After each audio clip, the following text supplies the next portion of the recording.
And welcome back to HITC Football. Yes, I've aged a little bit. You know, I've tried to make my hair look like I had it when I was about 16, because we got a bit of it. Bit of the facial hair back. I'm no longer Rev young boy. I am Rev, who's hit puberty very recently, boy. We're getting there. I've stopped getting ID'd now in the shop, which is fantastic, and we're hoping to have a full recovery by next Sunday's video. If not, we'll see, you know, mid-surgery taking place on Hot Take Tuesday. But anyway, this video, colleague, friend of mine, Alfie over on HITC 7s, made a video called his Premier League all-time 11. Then he went through the actual Premier League oh, my f***ing green screen.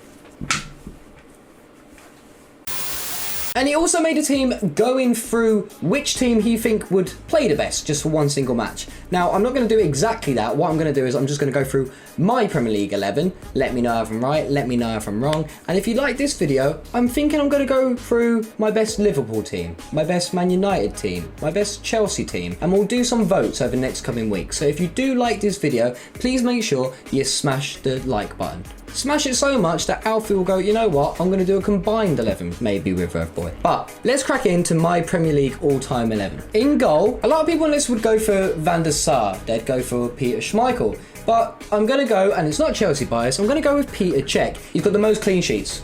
End of story. 333 Premier League games just for Chelsea, and he kept 200 clean sheets in his entire time in the Prem between Chelsea and Arsenal. In a right back, there's not really too many, especially recently. Kyle Walker's quality, but has he got the longevity that Neville had? So I'm going to go for Neville. I think a lot of people will go for Gary Neville there. Over 400 appearances, won 8 Premier League titles. Gary Neville's just pure class. Maybe some people don't agree with his punditry, but on the pitch, he was solid. Decent going forward, decent defensively, and he did it for a very, very long time in a championship winning team 8 times. He was a very intelligent player and he could read the game very well, even as he got older and he started to lose the pace. But yeah, Jamie Carragher wouldn't like it, but Gary Neville, you're in there. I'm going to do my centre-back pairing together because it's a little bit controversial. The two of them had a little bit of beef as well going back only a couple of weeks, which if you want to check out our community threads that we do on our community part of the page, you can scroll down and have a read of the spat, putting it politely. A little fight, a little tug. Not that type.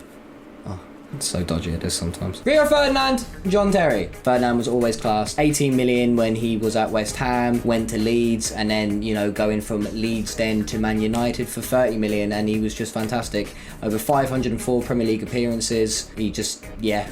Can you say much? 6 titles. Rio Ferdinand, you're in there. And next to him, captain leader John Terry, Chelsea one-man club player up until he decided to leave before joining Aston Villa. Started his career in 1998 and went on to make over 492 appearances. Really good for his fantastic strength, fantastic bravery. He'd put his body on the line for the sake of the team. He was really, really good. If you don't know how good he was, go back, find some clips on YouTube, but John Terry was class. Yeah, John Terry, you're in there without a doubt, son.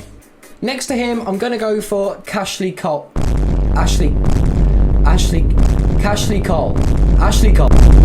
The only other real two for competition with Ashley Cole for me would be Dennis Irwin and maybe Patrice Evra. There's been no one lately that I can really think of. In the future, we could see James and maybe Trent challenge for that right back role with Gary Neville. And I think at left back, we might see the likes of Cancelo, even though he is a right back, stay there.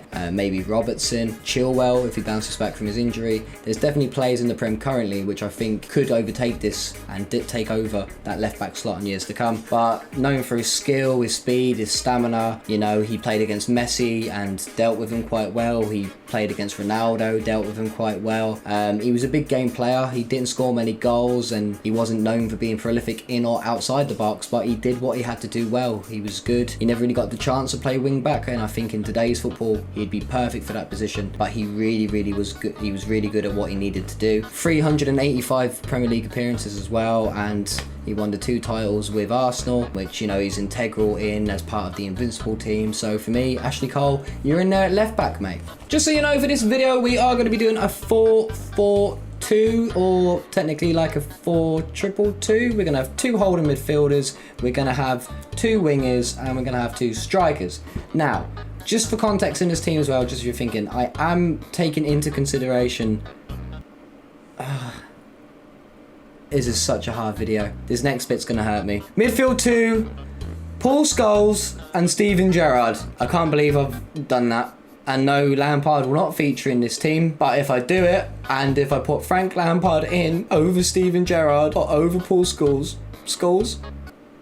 Paul Scholes, yous are going to school me in the comment for having Chelsea biased.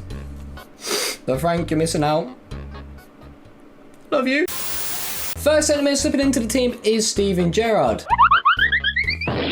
17 years at Liverpool, he was driving the club on his own. What he did in that final when he was so young against AC Milan, played 504 times in the Prem, 120 goals from midfield, so close in 13-14 if it wasn't for the slip. And he deserved to have a title to his name. He really, really did. Fantastic player. Him and Xabi Alonso was one of the best midfields that I think Liverpool's ever had, in my opinion. I think Xabi Alonso and Gerrard just played off each other so well. It was such a good Liverpool team to watch. Obviously, nothing on comparison to today's in regards to system and what Liverpool are winning now. But if you're a Liverpool fan, I think that's Xabi Alonso and maybe a little bit of Mascherano and then Gerrard. Oh!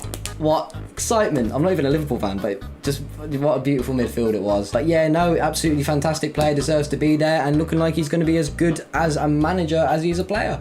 Doing a fantastic job with Villa. I'm starting to get in some really, really attractive signings now as well, taking the club back up into that top 10 in the league where he thinks and where Aston Villa fans think they should be. So, but enough about him being a manager, quality player. And then next to him, we're going for Paul Scholes. Beautiful passer of the ball, quality box-to-box midfielder, last-ditch challenges. If there was a man you wanted last man back from the corner, it was Paul Scholes. Part of the class of 92, Scholes definitely needs to be in this team.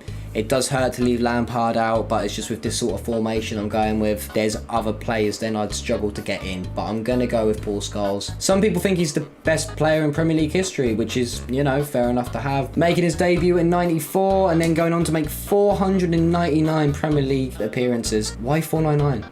Just one more. He even came back for that season and he still didn't hit 500. Like, I say he probably kicks himself. 500 just looks so clean in comparison to 499. But no, he's an absolutely fantastic player. 11 league titles over 20 seasons. Technically fantastic, brilliant, tenacious. He was a great asset with his shooting as well, which enabled him to weigh in with a total of 107 Premier League goals. He's just absolutely class. Paul Scholes, get in there, son. Left and right mid. Not the greatest brother in the world and kind of a Thierry situation where he's not the best off the pitch, but on the pitch he was bloody fantastic. 22 seasons of Premier League football. In at left mid we've got Ryan Giggs. He holds 3 records, 162 assists, top assister in the Prem. The most appearances, 632. And the most league titles, 13. I'm not going to get too much into him with him. He was fantastic. Pacey, quick, could still tackle. He was just from that era where everybody had a bit more bite, a bit more tenacity in their game. A lot of people would argue that that sort of purity's gone from football now. But no, he was absolutely fantastic. Long career, fantastic career. 3 astonishing records. You have to make the team. So Ryan Giggs, you're in there at left wing, buddy. In at right wing, and I might get a little bit of hate for this. Right mid is a really, really tough one, and I'll tell you why. A lot of me wants to pick Ronaldo.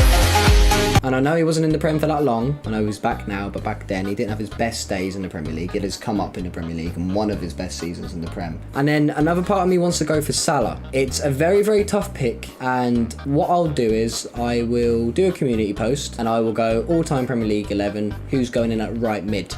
And I'll do Ronaldo and I'll do Salah. And you can pick. And also, let me know down in the comment section below. Would you take Salah now over the last couple of years? Or would you take Ronaldo back when he was at United originally for the first time? Back in that season where he scored 31 goals in 34 games, 2007, 2008. Strong, quick. We all know what Ronaldo was like. That iconic Man United jersey from back in the day. But let me know. So, cracking in to the final 2. Up top, who we got? Let's go through the names. Dennis Bergkamp. Didier Drogba. Nicholas Anelka. Van Nistelrooy. Cantona. Alan Shearer. Thierry Henry. Sergio Aguero. A lot of quality strikers to pick from. But I'm going to go for 2, because that's all I have left in this team. I'd love to pick 10. We're going to go 4. Alan Shearer. Has to be Alan Shearer. I think Kane will be in the conversation in the future if he has a good, twilight period to his career. But on weight of goals alone, he scored 260 goals, which is the Premier League record. Still to this day, Premier League record. Playing for Southampton, Blackburn, Newcastle. He was just a goal scorer through and through. We all know Shearer. There's not really much to get into it. He was absolutely fantastic. Didn't really have the silverware to match his amount of goals on the pitch. Obviously, he went to Newcastle then after that, you know, when he got real close with Blackburn, and he was pure class. He's an absolute Newcastle legend. Just ask the true Geordie. He's absolutely class. He's really, really good. If I was to pick anybody else to overtake him, I think Aguero, if he would have stayed, could have done it. Obviously, Aguero had the most goals per 90, and I think Kane can do it, but he's going to need another really 2 big seasons, which I expect to happen if Conte stays there. A bit of a bad start to this season for him, but I think Kane could do it in the future and maybe in that conversation. But just based on goals alone, it has to be Alan Shearer. Then next into Alan Shearer, you want someone techie, you want someone quick, you want somebody powerful, somebody that can dribble. Not Kylian Mbappe, the OG Kylian Mbappe, and that's Thierry Henry. It's even disrespectful to say that. Thierry Henry, what a player. Arsenal fans back in '99 were quite upset when Anelka went to Madrid for 23 million, and then only a day later then Thierry Henry came in for 11 million, and I don't think Arsenal fans looked back. Few would have guessed it at the time, but who would have imagined that he would become one of the best Premier League strikers in history? Thierry Henry had everything. So quick, so technical. He had that flair. He had brilliant skills. He could just pull out of nowhere that players hadn't even done beyond that point. He had a great eye for goal. He'd slide it in accurately and beautifully every single time. Fantastic player to watch. He'd obviously been wasted on the wing when he was at Juventus, and when he came into this striker role for Arsenal, he really found his feet. In 258 games for Arsenal in the Premiership over 2 spells from 1999 and stretching out to 2007 and 2011 to 2012, he scored 175 goals and won 2 Premier League titles. Most people would agree, especially Arsenal fans, but I think Thierry Henry can be a little bit underrated at times by some people looking back. You know, Shearer gets a lot of credit, to be honest, and, you know, you've got more louder characters that, you know, I don't know, you obviously have like Dennis Bergkamp, players like that get a lot of, you know, recognition, which they deserve. But Thierry Henry was absolutely next level. And that brings me on to the end of the video. Not the longest one, I do apologise. If you want to let me know what your all-time Premier League 11 out of all them players I mentioned is, let me know in the comments below. And we're starting to look older. The man's back for next week, but this video will be up Sunday, nice and early, but don't think you could just escape that easy. There'll be another beautiful video coming again later on this evening, so make sure you're here for that. But it's been your host Revboiii once again from HITC Football, wishing you all the best.